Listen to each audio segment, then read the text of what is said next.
Viewers. இன்னைக்கு வந்து TVK chief திரு விஜய் அவர்களுடைய கடைசி பிரச்சாரம் வந்து ரொம்ப பியூட்டிஃபுல்லாக இருந்தது. ஒரு பவர் பேக்ட் பெர்ஃபார்மன்ஸ் தான் அது. பவர் பேக்ட் ஸ்பீச் தான் அது. விஜய் ஒரு பேரதிசயம் அப்படின்னு எல்லாரும் நினைக்கிற அளவுக்கு அந்த ஸ்பீச் இருந்தது. அவர் வந்து இவங்களெல்லாம் வீட்டுக்கு அனுப்பாமல் கோட்டைக்கு அனுப்ப முடியும் அப்படின்னு ரொம்ப அழகாக அவர் வந்து ரொம்ப காரமாகவே பேசியிருந்தார். ரொம்ப தெளிவாகவும் பேசியிருந்தார்.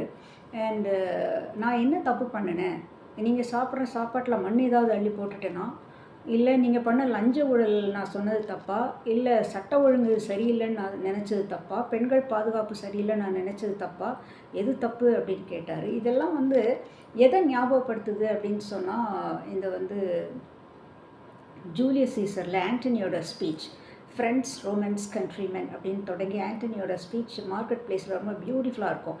கிட்டத்தட்ட அந்த ஸ்பீச்சை வந்து இது ரிசம்பிள் பண்ணுச்சு, அதுதான் சொல்ல முடியும்.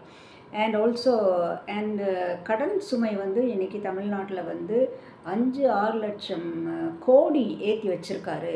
இதை வச்சு இளைஞர்களுடைய கடன் சுமையாவது, எஜுகேஷன் லோனையாவது அவர் குறைச்சிருக்கலாம், கிளியர் பண்ணியிருக்கலாம். அதையும் அவர் செய்யலை.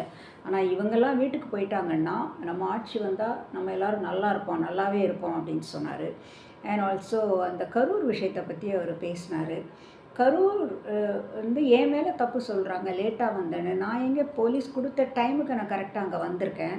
அது மட்டும் இல்லை, நாமக்கல் டு கரூர் நான் ட்ராவல் பண்ணி வந்தது லைவில் போயிட்டு இருந்தது, எல்லோரும் பார்க்க தான் செஞ்சாங்க. இப்போது நாமக்கல் டு கரூர் வர்ற வழியில் இருக்கிற மக்கள் அம்போன்னு விட்டுட்டு வர சொல்கிறீங்களா அப்படின்னு அவர் கேட்டார். அவர் கேட்குற ஒவ்வொரு விஷயமே வந்து மனசுலேருந்து வரக்கூடியது, உண்மையை தான் பேசுகிறார் அவர். பொய் பேசுகிறவங்களுக்கெல்லாம் இப்படி வராது. ஸோ ரொம்ப தெளிவாக அவர் பேசிட்டு எல்லாமே மக்களுடைய மனசை ரீச் ஆகிற மாதிரி இருந்தது. அதுக்கப்புறம் இந்த மற்றும் பலரை பற்றியும் பேசினார். மற்றும் பலர் அவர் பேசும்போது நமக்கு ரொம்ப நல்லாவே இருந்தது. அண்டு இந்த கரூரை விட்டு ஏன் உங்கள் மேலே தப்பு இல்லை, என் மேலே தான் தப்பு அப்படின்னு சொன்னால், உங்கள் ஆள் ஏன் கரூரை விட்டு, உங்களுடைய அடிமை கரூரை விட்டு ஏன் கோயம்புத்தூர் ஓடி போகிறாரு அப்படின்னு சொல்லி அவர் கேட்டிருந்தார். ஸோ இன்றைக்கி அவருடைய திரு விஜய் அவர்களுடைய பரப்புரை வந்து ரொம்ப பியூட்டிஃபுல்லாக இருந்தது. லாஸ்ட் ஒன், பட் ரொம்ப பவர் பேக்டாக இருந்தது, அதுதான் சொல்ல முடியும்.